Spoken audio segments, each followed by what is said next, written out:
All our life we have to study Gita. It never ends.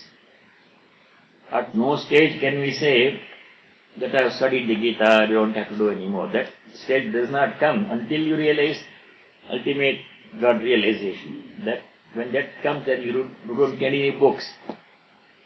All books will have served their purpose, but if you have not reached that stage, then we need to study a little bit every day. Daily Swadhyaya has to be done.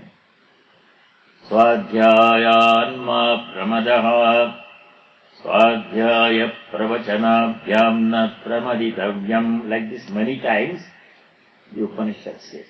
Samam sarveshu bhuteshu tishtantam parameshwara. The Parameshwara is sitting samam to the same extent in all the beings, including non-human beings and inanimate objects. So we should try to experience that one. If God is present in me, I want to experience His presence. Then only it makes meaning. That is the highest goal. But leaving that, distracted by smaller desires. Sri Krishna says in this shloka, distracted by smaller desires. Kamaihi vritajnanaha. Kama means desire. So many desires we have. Our desire must be to realize God. That must be our highest desire. Now we have small desires. I want to buy a house. I want to buy a bigger car. I want to have a child. I want to get a promotion in my job. Like that. Those desires are there. So Shankara says, Putra pashu sargavadi vishaihi rtajnanaha. Children, pashu means cattle, pashu means property. Those days, pashu was the index of property. How many cattle had somebody had, that was the index. But it is dollars. So, children, property, money, wealth, swarga, I want to go to heaven, Indraloka, I want to enjoy there. Distracted by these desires, we worship other aspects of God. Supposing you are going to build a house, or you are going to conduct your daughter's wedding ceremony. Now, these are good things, they are not bad things. But before you start the actual ceremony, daughter's wedding or building the house, Bhumi Puja you didn't do, ground breaking ceremony, you do Ganesh Puja, or you do Satyanarayana Katha. Now that Ganesh Puja, Satyanarayana Katha is motivated by small desire, by other than God realization. When you do Satyanarayana Katha, if you ask for God realization, that is noble, ideal. Supposing you ask, somebody is sick in the family, oh Lord, please help. You go to Hanumanji's temple, go around 7 times and give some dakshina or some fruit like that, because somebody is sick. That's small desire. Distracted by such desires, people worship other deities instead of meditating on the Atman within. That is, also it's not bad. Sri Krishna does not say it is bad. It is the lesser objective. But going through that stage, you eventually realize, oh, I should really, if I worship God, I should worship God only for the highest goal. Highest goal of human life is to achieve my divine experience. Gradation. The very next sloka is interesting. Very next sloka? Yo yo yamyam tanum bhakta shraddhayarchitam ichchati tasya chasyatalam shraddham tame vidadamyaham. I give unswerving faith to each devotee who seeks to worship with faith whatever divine form. Supposing you worship Krishna, Radha Krishna. Now Bhagavan will enhance your devotion to Krishna. In that form he will make you more Shraddha, your Shraddha in that, your devotion to Sri Krishna, he will make it more. Supposing I worship Hanuman, then Bhagavan will make my devotion to Hanuman greater, bigger, enhance my devotion to God. Supposing somebody worships Saraswati, then his devotion to Saraswati will become greater. God will grant that devotion. Whatever form you want to worship God, you worship God. In that form your devotion will increase. He will grant that. So, in the previous slokas, based on my desire, become other did this. When that is okay. That's okay. Yeah. Only the motivation has to be upgraded. Yes. Instead of saying, I am only an executive, I want to become vice president, therefore I am worshipping Satyanarayana Katha and give some dana charity, or I make some this golden, not this silver kirita for the murti if I get a child, or if my daughter gets a suitable boy. With that motive, if you worship God, that is lesser. It's not bad. Sri Krishna says it's okay to worship God, Artho, Jignasa, Artharthi, all okay, they are doing the right thing. But the highest thing is to worship God, not ask anything. Whatever He gives unasked, that I will accept. I'm not going to tie God's hand, give me this, give me that. Let Him give whatever He wants, let Him not give whatever He doesn't want. I will worship God only for pure devotion and for love. That is the highest. So in the 7th chapter, go to sloka number 16. 16. Since we are in the 7th chapter, that's an important sloka. 16, 17 both. So let us do 16, 17. Chaturvidha bhajante mam Chaturvidha bhajante mam jana sukratinorjuna jana sukratinorjuna arto jignasurattharthi arto jignasurattharthi jnani cha bharatarshava jnani cha bharatarshava tesham jnani nityayukta tesham jnani nityayuktah ekabhaktirvishishyate ekabhaktirvishishyate priyo hi jnaninotyartham priyo hi jnanino yartam aham sacha mama priyaha aham sacha mama priyaha. Chaturvidha jana mam bhajante. 4 kinds of people worship me, Bhagavan is saying. With depending upon their motivation. 4 kinds means 4 kinds depending upon their different motivations. Who are the artaha? Artha means one who is in suffering. Arti means suffering. Sarvasyarti Hare Devi Narayani Namostute. Arti means suffering. Artha means one who has some kind of problem.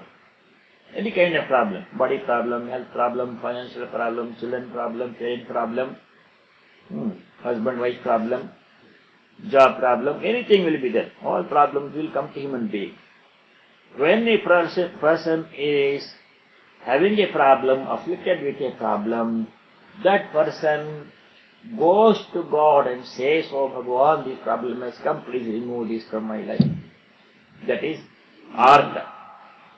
That Arthas worship God.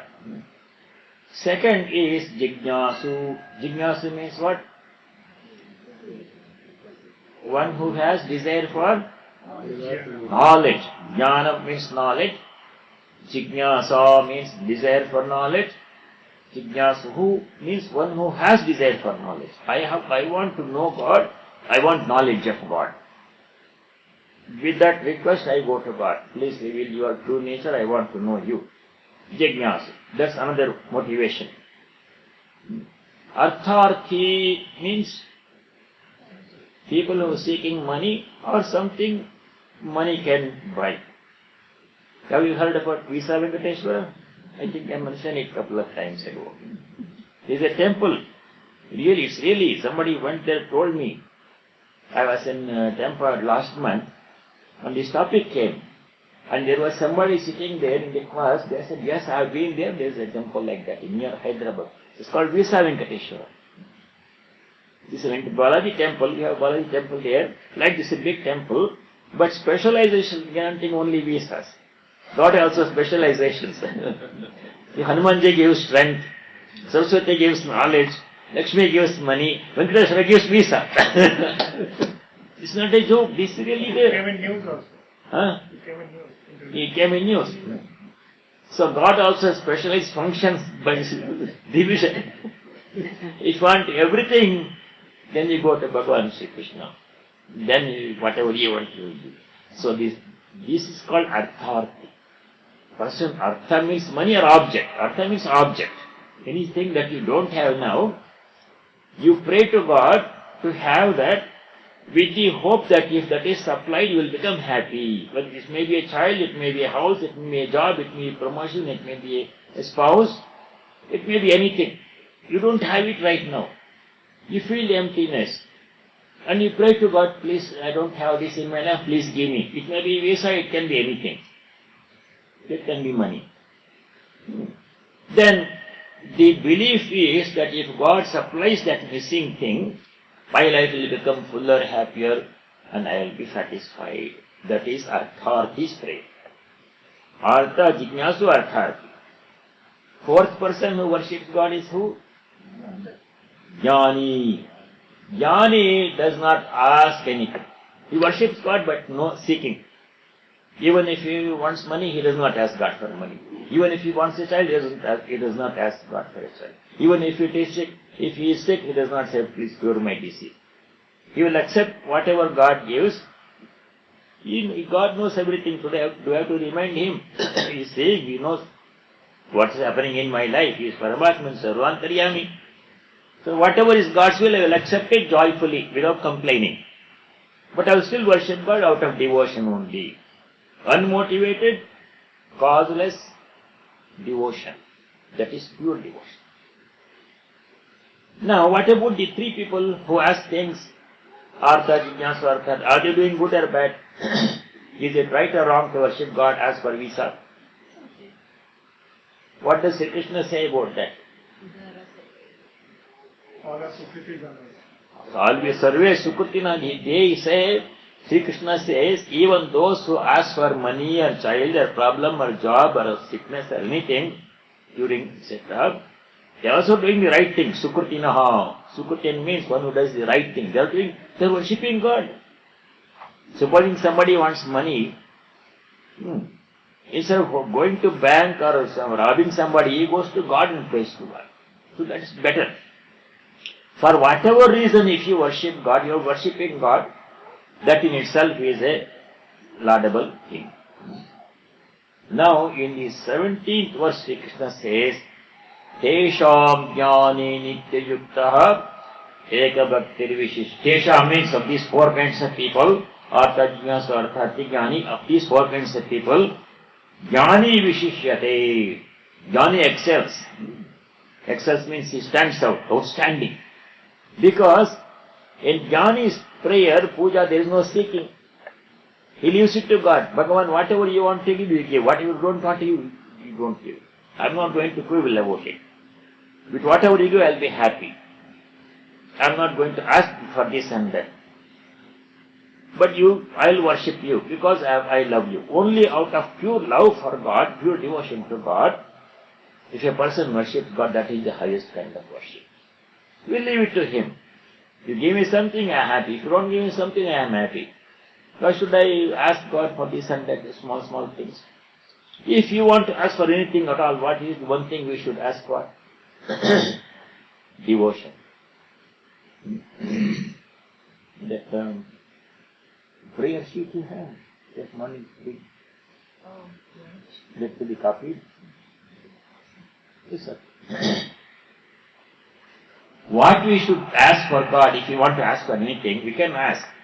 Only thing we should ask for God is pure devotion. Then He's come. Otherwise, for worldly things we should not ask. If you feel like asking, if you ask, it's not wrong. Sri Krishna says it's okay. Even if you ask, he is not going to condemn you. He will grant it, he may not grant it depending on what he thinks that you should get it or not. But better thing is not to ask. If you ask, you are not making any mistake. So please if you feel like asking, feel free. Don't hesitate. But a stage will come when you yourself will realize that why should I ask God for this thing? Whatever He gives you, with that I will be happy. Yadrichālāva santushtaha dvandvātīta vimutsaraha. Yadrichālāva santushta means remaining content with what comes unasked. Without asking, whatever God grants, with that we should remain content. We should not ask God, give me this, give me that, give me this, give me that. But if you feel like asking, go ahead and ask. But at a stage will come, as you practice devotion, a stage will come when you yourself will feel, why should I ask for this? Whatever He gives with that, I'll be happy. I'll be content. I don't want to ask for this and that. That stage will come. Then you become a jnani. Your devotion becomes so deep, so pure, so free from motivation, that you worship God out of pure love without seeking anything. No seeking at all. The devotion that is not prompted by any desire, motivated by any fear or anything, that devotion is pure devotion. Shuddha bhakti, prema bhakti, raga bhakti. That is highest. But if you feel like asking, it's okay, you can ask. If God is your father, mother, tameva matacha pita tameva. If your child wants a cookie, where does it go home? Does he ask the mother? So what's wrong in it? Have a natural relationship. Our relationship with God must be natural. You are children. God is your father. God is your mother. If I want something, whom do I ask? If I am a child, ask my father, ask my mother. There is nothing wrong in that. Sweet relationship. But as the child grows, whatever he gives, with that I'll be happy, I'll be content. I'm not going to ask, untie his hands. Leave it to him. Yadrichala vasantushta. That is the second type. To pray for others is also a good thing. Prayer need not be for myself. Sarve bhavantu sukhinaha. May all be happy. Sarve santu niramayaha. May all be free from diseases. Like this for other people we can pray. If there is a wicked man, pray for him. May his mind become clear. May he stop doing bad things and improve his life. Praying for other people. Somebody is sick, you pray for them. Actually, recently some scientific studies have been made which have shown that prayer accelerates healing. They did experiment under control condition, double-blind experiment. Experimental group and control group. One group of patients for him, others was praying for other people who were praying for them. Other group of patients, nobody prayed for them. The group of patients for whom others were praying, their healing was faster. Some studies have shown. So prayer has effect. Is beneficial for other people. So to pray for other people, it's a good thing. It purifies our mind, makes us selfless, makes us less self. Praying for myself is one thing. Praying for somebody else makes me more unselfish. Prayer definitely helps, even if you don't ask for anything. Just if you take name of God and chant His names and glories, it has a beneficial effect on the body and the mind. The body and mind are connected. Our thoughts affect our mind. Our thoughts affect our body. Whatever we do with our body affects our mind. They are all interrelated. They are not two separate things. So prayer, even if you don't ask for anything, simply pray to God. Simply chant His names and glories. That itself will be beneficial. Meaning if you don't want any benefit, you will be mind will become calm and pure, body becomes pure. Amen. So there is always a benefit of prayer. But jnani or bhakta who has pure devotion, he does not ask for any change of circumstances. Sickness or poverty or whatever is there, he will say. He doesn't say, he does not seek intervention. He prays to God out of pure devotion to God. That is extraordinarily beneficial. Purifies him and takes him closer to God. Okay, let us stop that question. With that one. Now, where were we? Chapter 14. Okay. What is the title of chapter 14? Gunatraya Vibhaga Yoga. Okay, this is a easy chapter. Compared to chapter 13, this very, in 2 sessions we can probably finish it if we go fast. So let us chant. Shri Bhagavan Vacha Bhagavan Vacha Param Bhuyah Pravakshyami Param Bhuya Pravakshyami Jnananam Jnanamuttamam Jnananam Jnanamuttamam Yajñātva Munayas Sarve Yajñātva Munayas Sarve Param Siddhimito Gataः Param Siddhimito Gataः Shri Bhagavan Vacha Shri Bhagavan Vacha Param Bhuyah Pravakshyami Param Bhuya Pravakshyami Jnananam Jnanamuttamam Jnananam Jnanamuttamam Yajñātva Munayas Sarve Yajñātva Munayas Sarve Param Siddhimito Gataः Param Siddhimito Gataः. What Bhagavan is giving an introduction to this new topic, Gunatraya Vibhaga, three gunas, Sattva, Rajas and Tamas. He is extolling the importance of this topic. By knowing Sattva, Rajas and Tamas, what they are and how to overcome them, we can rise higher spiritually and reach the ultimate goal. Right now we are all qualified by the three gunas, everybody, everything, including inanimate objects and intangible things like situations in human life. They can be sattvic, rajasic and tamasic. Now by transcending the three gunas, then we will reach the highest goal. Therefore this topic of three gunas is important. So I am going to explain the three gunas. That is what he says. Now we go back to second chapter. Second chapter 45. That is where the three gunas begin. Chapter 2, Sloka 45. He talks about three gunas there.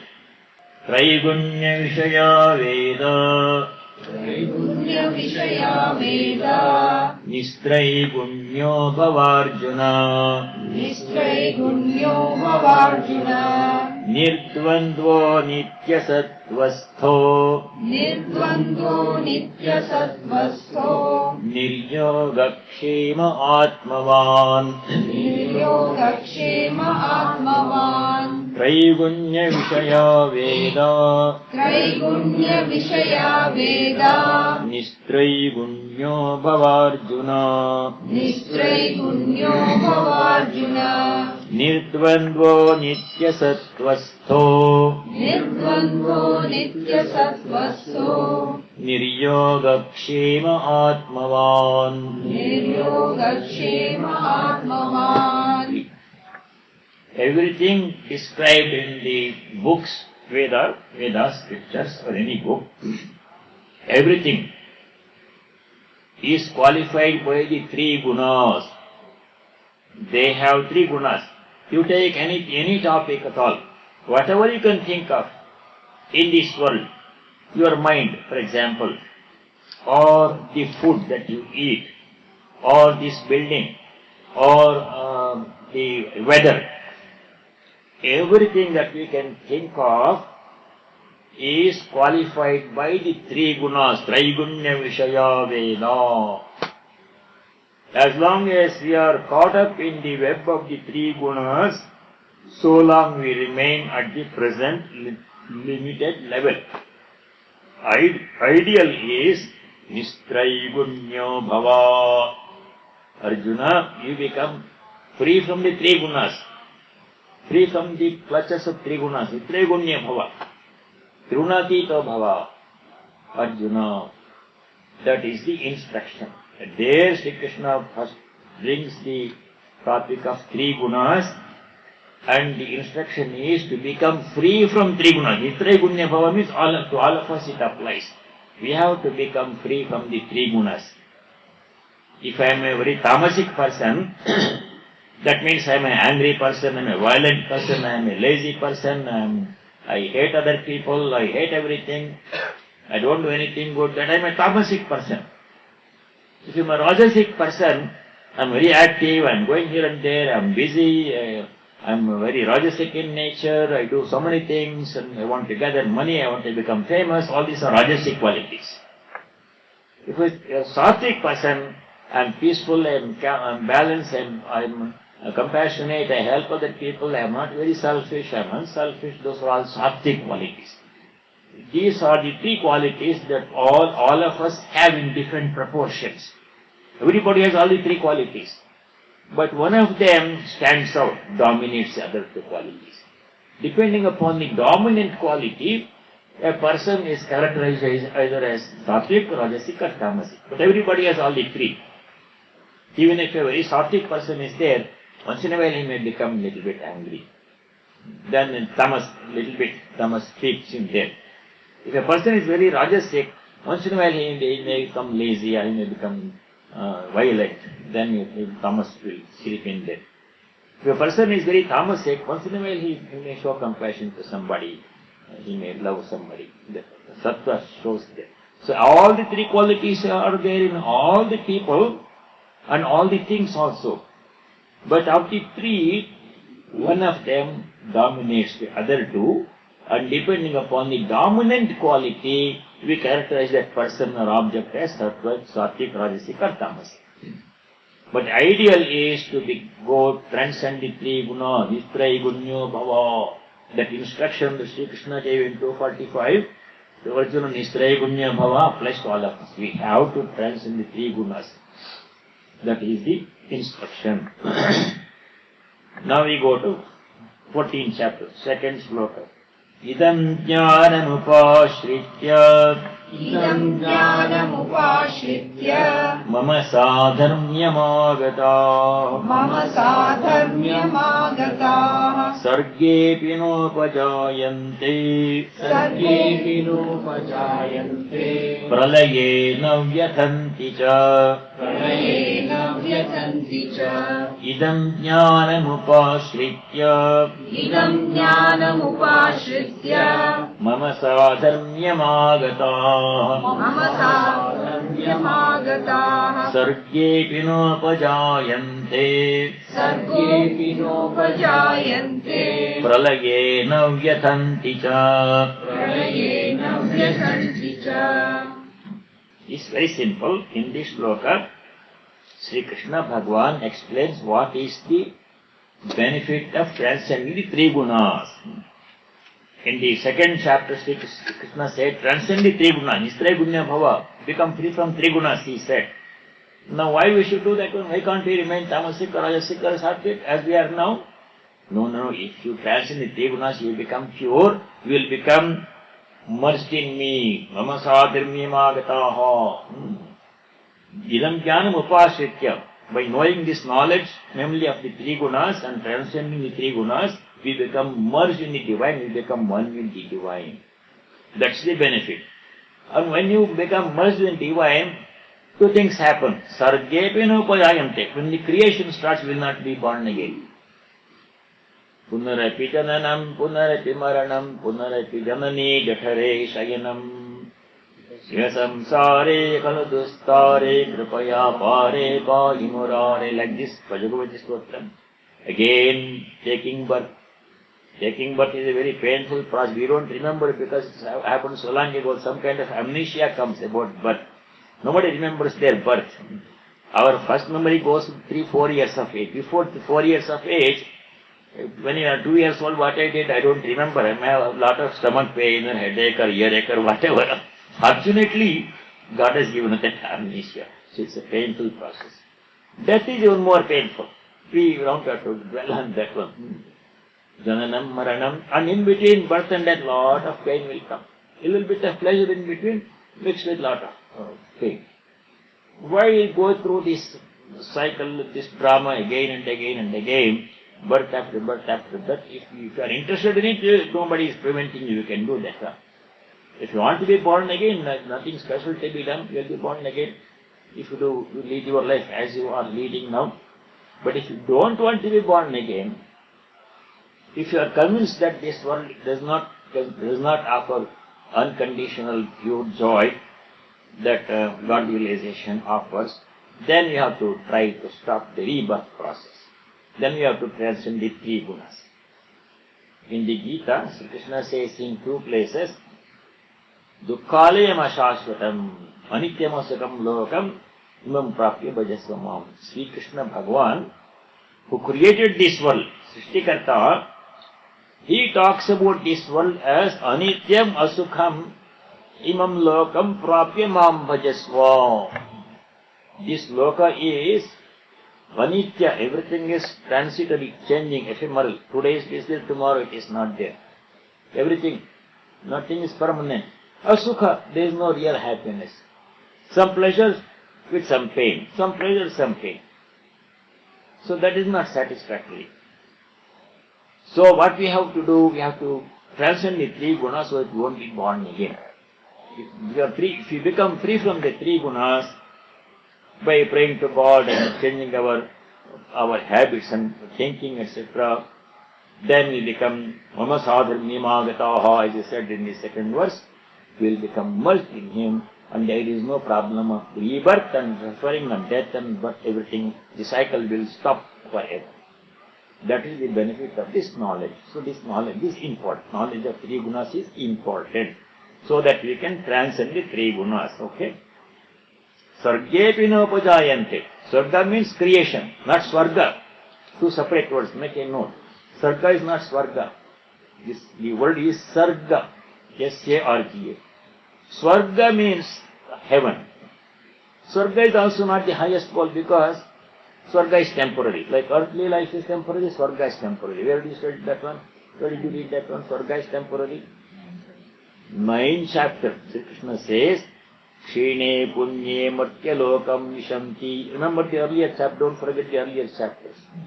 You do some punya, you go to Swargaloka. How long you will enjoy Swargaloka? For a limited time, as long as the stock of punya lasts. When punya is exhausted, what happens? Come back to the earthly life again. Anityamasakam lokam.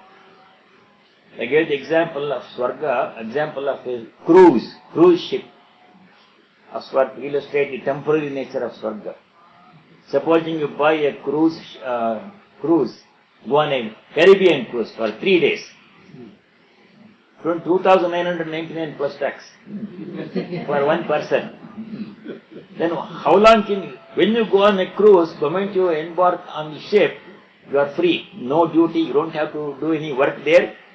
All the ethnic foods are available 24 hours. You can eat Thailand food, you can Korean food, you can Indian food, you can South Indian masala dosa, whatever you want you will get. Chapati, nasamala, everything is available. You have paid for it already. Singing and dancing and tennis and magic show, music and Johnny Carson's old replay show, everything will be there. How long? 3 days. Third day evening, come back to Miami. Sir, your cruise is over, please get down, other passengers are ready to go. So you want a longer cruise, 15 days European cruise. So you get $9,000 you have to pay. 15, you go to Vienna, Austria with all the monuments and all those things to see and enjoy European food and Indian food and everything, all music, dance and movie, everything. Then after that is over, 15 days, again, sorry, cruise is over, please get up and go back to 9 o'clock work, every morning factory starts. It's the temporary nature of worldly life. Like a cruise, temporary nature of heavenly life. Heaven is also temporary. Swarga. Here, Sarga means, there's different word, no connection. Sarga, Swarga, different words. Make a note. Sarga means creation. At the time of creation, again, there will be no rebirth. If you have not received moksha, you will be reborn again. Another cycle, another birth and death, another suffering, whole story will go on repeating endlessly. If you are tired of that, if you want to put a stop to the cycle of birth and death, find an exit from this endless loop, then you have to transcend the three gunas, that is the exit. Sattva, Rajas, Tamas. Take an exit and go to the region where, region means consciousness. Refine your consciousness where you are free from the three gunas. Then what happens? Mama sadharmya magataha. You become merged with the divine. Only divine remains. Like the rivers merge in the ocean, ocean remains, river will not be there any longer. River is a limited entity. It is a fixed course, it is finite, and goes this way and that way, and once it merges in the ocean, it becomes ocean. Ocean is vast, infinite expanse.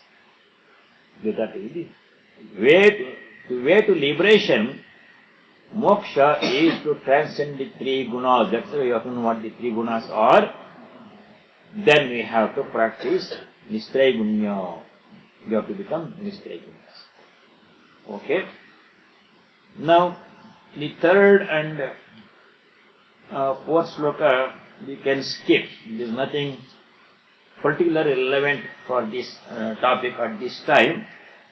We go to sloka number 5. Because we want to finish this chapter in 2 sessions. Sloka number 5. Sattvam rajastama iti Sattvam rajastama iti guna prakriti sambhava guna prakriti sambhava nibadnanti mahabaho nibadnanti mahabaho dehe dehi namavyayam dehi namavyayam. Sattvam rajastama iti Sattvam rajastama iti guna prakriti sambhava guna prakriti sambhava nibadnanti mahabaho nibadnanti mahabaho dehe dehi namavyayam. dehi namavyayam. Three gunas, they bind, nibadnanti, they bind means they limit us. Our pure consciousness is infinite, eternal and pure. But because of three gunas, they become limited and bound. If you remove all the qualities from my mind, my anger, my jealousy, my greed, my weakness, my fear, all these things if you remove, what happens to me? I become a pure person, pure consciousness. That means I become one with the divine. What makes me separate from the divine is all the covering of the three gunas, sattva, rajas and tamas. Nibadnanti, the three gunas bind means they limit our personality to this one individual. If the three gunas are removed, then individual merges with the infinite, only Paramatman Satchidananda remains. That is the importance of this topic. Three gunas are called sattva, rajaha, tama, iti prakriti sambhava. They are born of nature. In whole of nature, these three gunas are there. You take the animal kingdom, sattva, rajas, tamas is there. You take the plant kingdom, sattva, rajas, tamas is there. You take the human beings, sattva, rajas and tamas is there. You take inanimate objects, sattva, rajas and tamas is there. Everywhere. You take intangible situations, like office situation. Some meeting is going on, a very tamasic atmosphere prevails in some meeting. People are fighting and throwing things at each other. Some meetings are very sattvic. Nicely they discuss, exchange views and decisions are made and no fighting, everybody is joyful. A meeting can be sattvic, rajasic or tamasic. Because everybody brings their own three gunas into the meeting. The tamasic person always puts him up. Whatever other people say, he will put in obstruction. Instead of contributing in a constructive way, he always finds a way to oppose what other people are saying. So that is, some people's nature is like that. So people are of three natures. Sattvic, rajasic, tamas. Everybody has all the three gunas, but one of them is dominant at any given time, and that person's behavior and her own experiences are determined by the dominant guna. Now this gunas, three mixtures, is not constant. It's always a changing dynamic. Morning when you get up, we are generally what? Sattvic. Sattvic. Sleep is over, alarm clock, and then you take a shower, you go to puja or you pray, and you don't have any chance to disagree or fight with anybody yet. That will come later in the day. And you are sattvic, you pray to God, and you do your sandhya, you do Vishnu Sahasranama, you do some Hanuman Chalisa, all those things. Then breakfast time, little bit, this is too much salt for the upama, you would say. So that rajas starts there. Rajas becomes more when you get into the car and start the commuting. Lot of traffic jam and why this person is cut in front of me, all this tamas, rajas will come.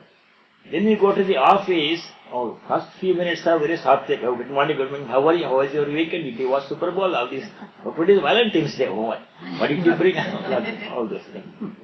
Then meeting comes and your proposal is all turned down and you have to do the whole report again and rajas will come and become angry, tamas will come. Whole day in the office, like festivalized symptoms, all the three happen. And again evening commute starts, again the rajas takes over. Then you come home, everything, wife or whoever, partner, prepare a nice dinner for you. You know, the dinner was some TV, what happened to Brian Williams, all those things. And then again, you do some evening prayer. You do some evening prayer, chant some shlokas, some puja, something, sandhya, everything, Gayatri mantra, whatever. Then sleep. So during the whole day, the three gunas are going up and down. Sometimes sattvic, sometimes rajasic, sometimes tamasic, sometimes this, sometimes that. Mixture. It's not constant. Not constant at all. If you want to remain in the sattvic mood, always, you have to work for it. It takes a lot of hard work. But you have to do it. You have to reduce our tamas as much as possible, consciously, with effort. And then we have to control our rajas in such a way that is constructive and not destructive. Rajas can be in between. If rajas is combined with sattva, it can be a lot of creative energy will be released. Many people will be benefited. You will be benefited. Rajas combined with sattva is creative, lot of creative energy. Rajas combined with tamas, destructive energy. Like rajas means energy. Supposing a person lot of energy.